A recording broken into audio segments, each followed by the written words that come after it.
nggak nikah boleh nggak gitu? Ya tergantung illah gitu. Makanya kita harus melihat dulu illah zaman sekarang itu berbeda dengan illah di zaman dulu. Illah Gen Z beda sama illah Gen milenial, Gen X, Gen baby boomers. Itu ilahnya tuh beda-beda. Saya millennials. Illah saya tuh dulu masalah pernikahan itu adalah kebutuhan.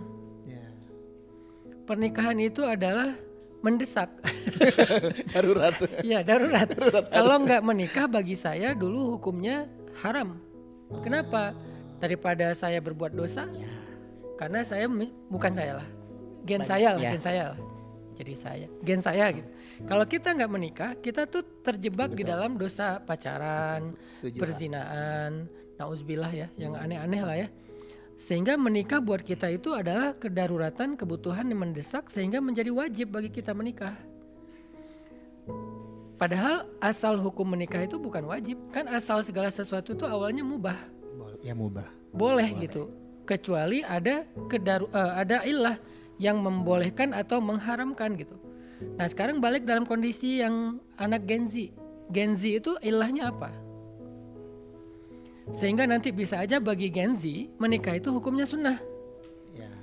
Bisa aja bagi Gen Z menikah itu hukumnya makruh. Bahkan bisa aja bagi beberapa orang menikah itu hukumnya haram.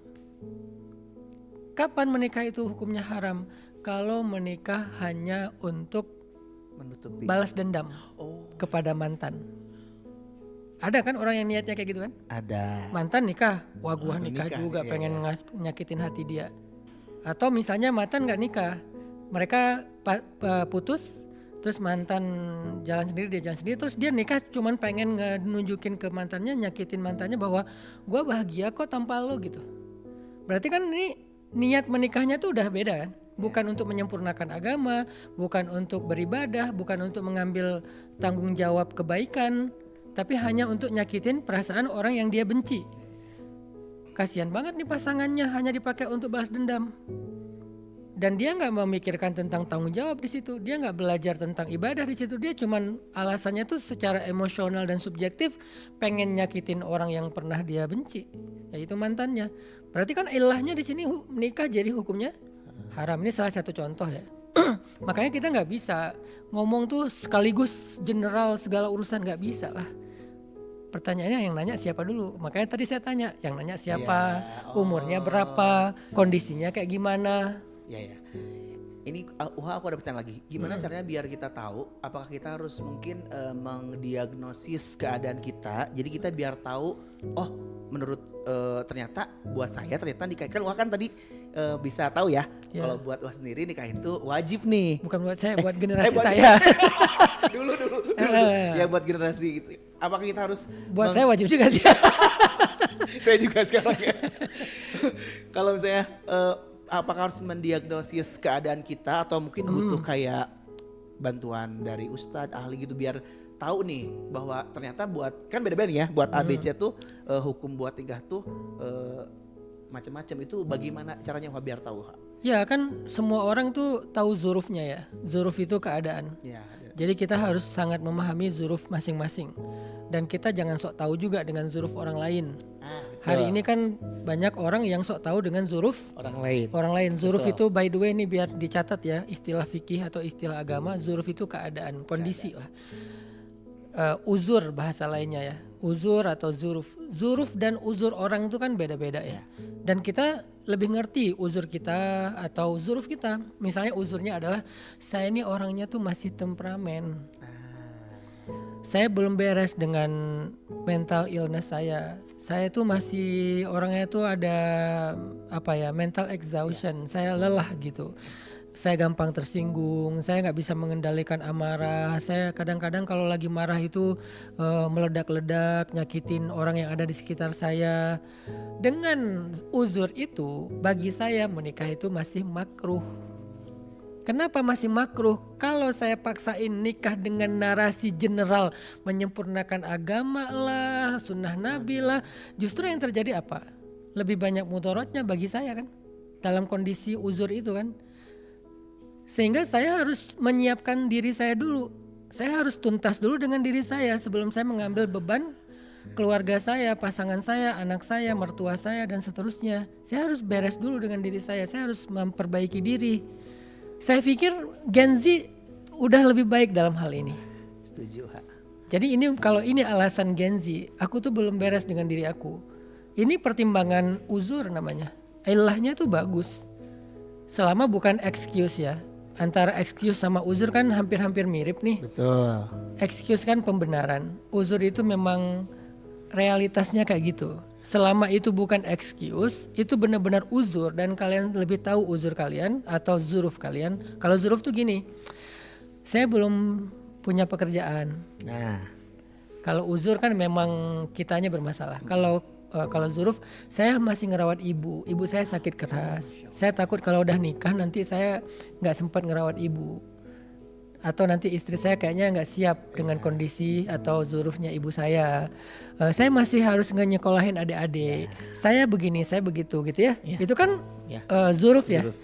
Kalau kita tahu uzur dan zuruf kita kemudian kita bilang saya belum siap, maka itu menikah bagi kita dalam kondisi kayak gitu memang bisa mubah, bisa makruh. Apalagi kalau uzur tadi, saya masih orangnya mudah marah, meledak-ledak. Atau saya tuh lagi sakit secara mental dan penyakit mental saya ini agak membahayakan orang sekitar saya gitu. Apapun bentuknya, misalnya ya sebutlah mungkin bipolar, mungkin skizo atau apa. Sehingga saya takut menyakiti. Kan jadi makruh buat saya menikah dalam kondisi dan uzur yang itu. Atau misalnya gini, saya masih trauma sama laki-laki, trauma sama perempuan, trauma kalau dimarahin, trauma kalau berdebat, trauma ini, trauma itu. Ya udah, saya nggak mau nikah dulu karena mau nyembuhin trauma saya dulu. Nah, ini semuanya adalah kondisi-kondisi yang berbeda di antara setiap orang. Sehingga bahasa yang lebih tepat itu bukan saya nggak mau nikah, saya belum siap nikah. oh, harus Ini yang direvisi perlu, ya. yang perlu dikoreksi ya. Jadi saya belum siap nikah itu sah, nggak apa-apa. Dan memang harusnya kita tahu diri, jangan memaksakan. Nikah itu kan kayak mau melakukan sebuah perjalanan panjang, yang di dalam perjalanan itu ada banyak hal yang harus kita lalui, tapi kita nggak nyiapin diri, itu sama aja kita akan menyakiti diri kita di perjalanan atau nyakitin orang sekitar kita, jadi beban kan. Mau trip, mau traveling. Nggak bawa baju, nggak nyiapin koper, nggak nyiapin bekal, nggak nyiapin duit, nggak nyiapin apapun. Antara kamu nyusahin diri sendiri atau nyusahin teman-teman yang dalam satu perjalanan. Dalam pernikahan juga gitu, kamu jadi nyusahin diri kamu dan nyusahin pasangan kamu. Nanti nyusahin anak-anak kamu, nanti nyusahin mertua kamu. Kan harus ngerti kondisi kamu, siapin dulu. Harus harus direncanakan dengan baik. Nah, kalau bahasanya saya belum siap nikah, itu sangat boleh dalam agama. Tapi kalau saya nggak mau nikah, ini kesannya menolak sebuah syariat. Dan itu nggak Nah, boleh. kalau judulnya kan nggak nikah nggak apa-apa, kan ini masih nggak jelas nih. Benar. Menolak syariat atau belum siap kan gitu kan? Ya. Makanya saya tanya lagi, siapa yang ngomong gitu? Alasan kamu ngomong gitu apa gitu kan? Jadi emang menikah itu adalah syariat secara umum, tapi syariat kita itu sangat mengerti tentang uzur. Makanya ada kalimat di akhir surat Al-Baqarah yang sangat terkenal, la yukallifullahu nafsan illa wus'aha, atau di surat yang lain la yukallifullahu nafsan illa ma ataha. Jadi Allah nggak akan membebankan seseorang kecuali sesuai dengan kemampuannya. Allah tidak akan membebankan seseorang kecuali apa yang telah Allah amanahkan kepada dia gitu. Jadi artinya ayat itu bukan ayat tentang musibah. By the way, udah banyak banget orang pakai tapi salah lagi ya. Dipakai ayat itu sebagai musibah. Oh, kita nggak akan dikasih musibah di luar batas kemampuan kita. Bukan itu dalilnya.